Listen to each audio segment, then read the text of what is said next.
కక్షపూరితం అని మీరు అన్నారు కాబట్టి ఇప్పుడు పోసాని కృష్ణమురళి గారిది ఆ, బెయిల్ వస్తుంది అనుకునే లోపు ఉమ్. మళ్ళీ ఇంకోటి ఇప్పుడు అసలు వస్తుందా? ఈ రాజకీయంగా కేసు ఒక ఎఫ్ఐఆర్ ఇచ్చారు. జగన్మోహన్ రెడ్డి గడిచిన 5 ఏళ్ల కాలంలో ప్రశ్నించిన ప్రతి ఓడి మీద కేసులు పెట్టాడు. ఎస్సీల మీద ఎస్సీ అట్రాసిటీ కేసులు మొట్టమొదట పెట్టింది ఎవరు? జగన్మోహన్ రెడ్డి. తర్వాత మాట్లాడిన వాళ్ళందరి మీద కేసులు పెట్టిండు, ముందు బెదిరించాడు, సామధాన దండోపాయాలని చేశాడు. లొంగన వాళ్ళందరి మీద రౌడీ షీట్లు ఓపెన్ చేసిండా లేదా? అసలు రౌడీయే రాష్ట్రంలో పెద్ద రౌడీయే ముఖ్యమంత్రి అయితే అందరి మీద రౌడీయిజం చేయని వాళ్ళందరి మీద రౌడీ షీట్లు ఓపెన్ చేయించిండు. ప్రతి ఎస్పీ దగ్గర ఉండేటటువంటి రౌడీ షీట్ లిస్ట్ తీసుకోండి, దాంట్లో ఎంతమంది మేధావులు ఉంటారో చూడండి. రౌడీ అంటే ఎవరు? మనుషులు చంపేసినోడు. రౌడీ అంటే ఎవరు? మనుషులు బెదిరించినోడు. రౌడీ అంటే ఎవరు? దేశ సంపదను లూటీ చేసినోడు. ఈ అన్ని పుణ్యం ఎరగకుండా ఫండమెంటల్ రైట్ ప్రకారం, ఫ్రీడమ్ ఆఫ్ స్పీచ్ ప్రకారం మాట్లాడినాడు ప్రతి ఒడి మీద రౌడీ షీట్ ఓపెన్ చేసి పెట్టిండు. అవన్నీ అవుపాళ్ళ గురిగింజ ఎర్రంగా ఉందంట, కింద నలిపారు కదని. వాడు మాట్లాడింది ఒకనాటి మాటల పోసాని కృష్ణమురళి మాట్లాడిన సమాజం ఎవరినైనా సరే ఈ కోర్టులు వద్దు, ఏమొద్దు, మహిళా నేతల్ని, ప్రొఫెసర్లు ఉంటారు కదా యూనివర్సిటీలో, మహిళా లెక్చరర్సు, మహిళా ప్రొఫెసర్సు అందరిని తీసుకొచ్చి వాడు మాట్లాడిన మాటలన్నీ టెలికాస్ట్ చేద్దాం. ఒక స్టేడియం ఉంది కదా, మన ఇందిరాగాంధీ స్టేడియం ఉంది కదా విజయవాడలో, ఒక్క ఆడ మనిషి అయినా వాడిని శిక్షించొద్దని చెప్తే వదిలేయండి. కోర్టులు వద్దు, బెయిల్లు, శిక్షలు ఎందుకు? డీజిల్ పక్క ఒక టూరిస్ట్ లాగా తిప్పుతారు. అవసరమా? ఏం చేయొద్దు, పెట్టండి. హైకోర్టు జడ్జి లైవ్ పెట్టండి, స్టేడియం అంతా వచ్చేవాళ్ళు రండి. అందరు మేధావి టీచర్లుగా ఉన్న ఆడవాళ్ళని, లెక్చరర్గా ఉన్న ఆడవాళ్ళని, ప్రొఫెసర్లుగా ఉన్న ఆడవాళ్ళని, జర్నలిస్టులుగా ఉన్న ఆడవాళ్ళని, మాతృమూర్తుల్ని పెట్టి ఒక్క స్త్రీమూర్తి అయినా వాడిని వదిలేయండి అంటే వదిలేయండి.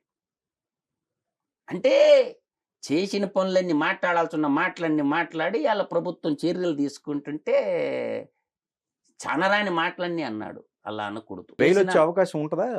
బెయిల్ మ్యాండేటరీ వస్తుంది, ఏదో ఒక రోజు వస్తుంది. జగన్మోహన్ రెడ్డికి రాలేదు ఏంది బెయిల్? Okay okay. ఈయనకి వచ్చేది ఏంది? వస్తుంది. కాకపోతే బెయిల్ అనేది ఏదో ఒక రోజు వస్తుంది. మర్డర్లు చేసిన వాళ్ళకి బెయిల్ వస్తుంటే మాట్లాడిన వాడికి బెయిల్ ఎందుకు రాదా? అది కేసుల మీద కేసులు పడుతున్నాయి కదా, పడతా ఉంటాయి. బెయిల్ ఏదో ఒక రోజు వస్తుంది, రాకుండా ఏముండవు. ఎన్ని గెలిపి ఒక రోజు. కాబట్టి బెయిల్ అనేది ఖచ్చితంగా ఏదో ఒక రోజు వస్తుంది. ఈ రోజు కాబట్టి రేపు, రేపు కాబట్టి ఎల్లుండు. ఇప్పుడు కోడికత్తి శ్రీనివాసు ఒక్కటే తప్పండి వాడు చేసింది. అసలు పాపం అది చేయి వాడు కూడా చేయలేదు. చేసినోడు బొత్స సత్యనారాయణ మేనల్లుడు, వాడు 5.5 సంవత్సరం జైల్లో లేడా? ఇప్పుడు కూడా కోర్టుకు వచ్చి సాక్ష్యం చెప్పమని చెప్పటంలా. అందువల్ల అనుభవించు రాజా. ఎవరు తప్పు? అతను చేసుకున్న పాపకర్మానికి అతనే అనుభవిస్తున్నాడు. అది పోలీసుది కాదు, కక్షపూరితం కాదు. కొంతమంది ఎదవలు ఉన్నారండి, ఒక 20 మంది. 5,30,00,000 మంది ఉన్నారు రాష్ట్రంలో మంజి గారు. ఒక 20 మంది ఎదవలు మంచి. ఇప్పుడు అదే నేను ఒక మాట చెప్తాను అంజి గారు, అష్టాదశ శక్తి పీఠాలు అంటాం కదా. అష్ట అంటే 8, దశ అంటే 10. మనకి సింహళ దేశం శ్రీలంకలో ఉండే శక్తిపీఠంతో మొదలు పెట్టుకొని పాకిస్తాన్లో ఉండబడిన శక్తిపీఠం దాకా అసుర సంహారం చేయని స్త్రీమూర్తిని నాకు చెప్పండి. విజయవాడలో దుర్గమ్మ చంపల, కాళికాదేవి చంపల, ఎవరిని చంపారు? అసురుల్ని. ఇటు అసుర సంతకు సంబంధించిన వాళ్ళని, జాతికి ద్రోహం చేసినటువంటి వాళ్ళని, సమాజం ప్రశాంతంగా ఉండాలంటే అసురులని వేసిపారేయాలి. బండగట్టి బే ఆఫ్ బెంగాల్లో పూడ్చిపెట్టాలి. ఒక 20 మంది ఉంటారు అటువంటి ఎదవలు. ఆ ఎదవల వల్ల చిన్నపిల్లలు, విద్యార్థులు, నవతరం 10 తరాల భవిష్యత్తు అండి పిల్లలది. ఒక 20 మంది ఉంటారు, ఏరిపారేయాలి ప్రభుత్వం. అప్పుడే రాజ్యం ప్రశాంతంగా ఉంటది. అది రాముడికి దప్పల, శ్రీకృష్ణుడికి దప్పల, మనం ఎంత. అందువల్ల ఏంటంటే అసుర లక్షణాలు ఉండోడు భూమి మీద బతి. సింపుల్గా చెప్తా, మొరట భాషలో చెప్పాలండి, పేను బంక్ అని ఉంటుంది. పొగాకు ఒక్కటే చెట్టుకు వస్తుంది. 1 ఎకరాలో 9,000 మొక్కలు ఉంటాయి. ఆ ఒక్క చెట్టు వల్ల తోటంతా నాశనం అయిపోద్ది. రైతు ఏం చేస్తాడు తెలుసా? ఆ చెట్టుని ఏరుతో సహా పెరికి బయటేసి పెట్రోల్ పోసి నిప్పి పెడతాడు, కట్టెలు పెట్టి. ఎందుకు? ఆ దోమ మొత్తం తోటనంతా నాశనం చేస్తుంది. అటువంటి వాళ్ళు, ఆ పేను బంక లాంటి వాళ్ళు ఈ మిడతల దండు.